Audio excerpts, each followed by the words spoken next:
So I thought I'd show some quick footage of some of the tools that I use to do the demo on the plaster and lath. Drywall's a little easier, I just can't keep tearing it apart. But here's some of the things I've been using. I got this Guster flooring demo bar that kind of helps. I've been using it a lot on ceilings. And then I got this Honey Badger demo fork. And a hammer and a good old-fashioned crowbar. Those are kind of been my primary tools for doing demo, so I just thought I'd show some action shots of how these things work and what kind of works for me. Gotta wear a respirator. It's really dusty really fast.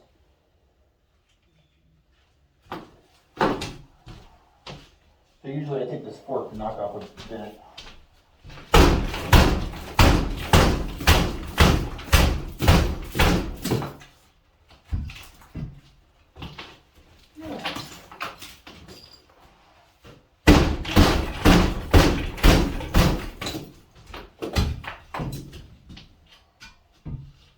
Now, if you're going to re-plaster, you would just keep knocking off so you keep the lath in place. I'm obviously not doing that.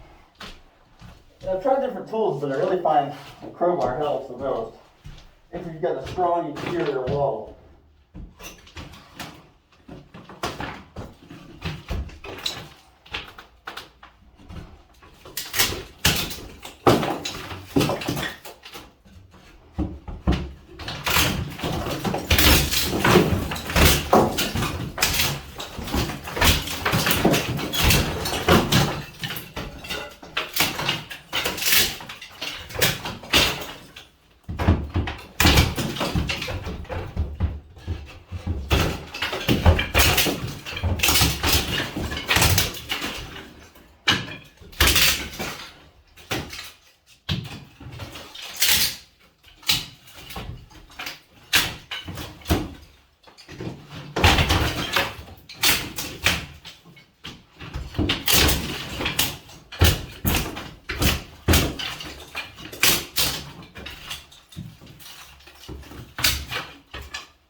Now, one other thing I want to talk about in this video is what I found is when they've joined plaster and lath, or well, plaster to either gypsum or in ceiling seams, instead of using tape back like we do now, drywall tape for joint tape and joint compound, they would use this mesh, fold it down, and then plaster, and this stuff gets stuck like crazy. Now, my plan right now is to salvage all the ceilings except for the one I've shown you in the squirrel room, and basically take the planks up off the ceiling, vacuum them out, and then re-insulate them. So what I've found is it's very difficult to get this stuff off, to cut it evenly where I'm going to put drywall on top. What I've decided to do is, I used a grinder and cut, and you can see I couldn't get very close. what I'm doing now is I'm going to take an oscillating tool with a metal cutting tip and try that. So I'll make a subsequent video and let you know if that works. But I think that'll help me frame up these walls, that's that mesh, and actually then get the drywall to go right up against there, and then try some joining compound on this, and we'll see if that works. Other than that, yeah, like I said, so I'm dealing with 3 different kinds of walls here. The plaster and lath is the majority of the house. Some of the newer additions had, actually I guess there's 4 kinds. Then I've got the gypsum. Then I've got more classic drywall in this room with actually updated insulation. But again, I'm going to tear this out and put better in.